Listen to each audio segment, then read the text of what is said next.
আত্মবিশ্বাস ছাড়া জীবন এমন এক নৌকা যা নদীতে ভাসছে কিন্তু দিশাহীন।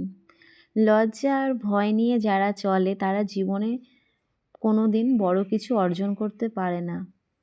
তো যাই হোক, এই লাজুক স্বভাব আর লজ্জিত হওয়ার জন্য যারা এরকম লাজুক স্বভাবের হয় তাদের প্রায়ই অধিকাংশ লোকই তাদের বোকা মনে করে তাদের এই চুপচাপ স্বভাবের জন্য।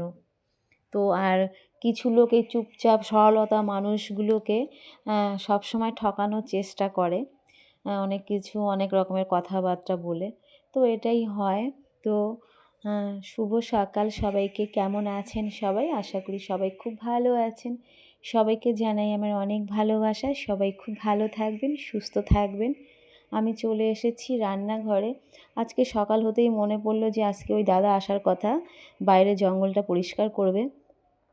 তো যার জন্য আমি খিচুড়ি বসিয়ে দিলাম সকাল সকাল। মনে পড়লো চাল ডাল আছে। অনেক দিন থেকেই ভাবছি যে গোটা মুসুরির ডাল এনেছিলাম খোসা শুদ্ধ, তো ওই ডালগুলো দিয়ে খিচুড়ি খাবারের জন্য এনেছিলাম।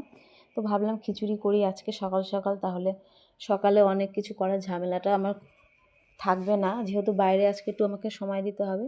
যার জন্য আমি তাড়াতাড়ি খিচুড়ি বসিয়ে দিলাম আর সব কিছু দিয়ে খিচুড়ি করে নিলাম। খিচুড়িটা আমি কুকারে সিদ্ধ দিয়েছিলাম, তো দেখলাম একদম পুরো সুন্দরভাবে সিদ্ধ হয়ে গেছে, জলটা পুরো টেনে গেছে।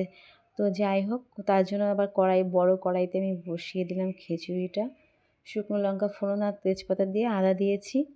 আর আজকে আমি খিচুড়িটা একটু পেঁয়াজ রসুন দিয়ে করলাম। ছোটোবেলায় মানে একজন খুব খিচুড়ি রান্না করতো, মাঝে মাঝে তার খিচুড়ির গন্ধটা আসতো, খুব ভালো লাগতো।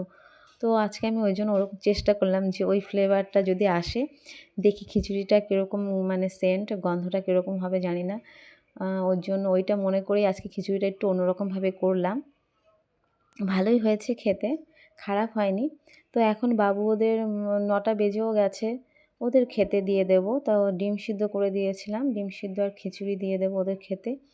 আর আমি চা বসিয়ে দিলাম, চা খাবো আর ওই দাদাকেও একটু চা দেবো। তো ওদের জন্য ওদের খিচুড়িটা দিয়ে নিই। তো যাই হোক, আমার হয়ে গেছে প্রায় সব কিছু করা। তো যাই হোক, একটু পরে দেরি করেই রান্নাটা করব, যেহেতু এখন বাইরে কাজ করছে, একটু বাইরে যাব, দেখব যে কি করছে ওই দাদা। আর দেখলাম যে অনেক বড় একটা কচু, বললাম কচুটা কেটে দিন, কেননা দেখলাম ঘোষপাড়ার বাড়িতেও কচু হয়েছে, সেটা নাকি কি একটা ফুল হয়ে গেছে, তো ফুল হলে নাকি শ্বাস হয়ে যায়। যাই হোক, আমি অতটা জানি না। কচু পাতাটা এত বড় আর এত সুন্দর, আমার এত ভালো লাগছে। দেখো কত বড় কচু পাতা হয়েছে, খুব ভালো এত সুন্দর হয়েছে না, সত্যি তাই দেখাচ্ছি, দেখুন কি সুন্দর হয়েছে, এত বড় বড় পাতা হয়েছে বাবা। এখনও আরও বাকি কচু গাছগুলো এরকম বড় হবে। আর আর এগুলো না তুলতে খুব কষ্ট হয়। তো যাই হোক, ওই জন্য দাদাকেই বললাম, দাদা আপনি একটু তুলে দিন। তো আজকের ভিডিওটা এই পর্যন্ত।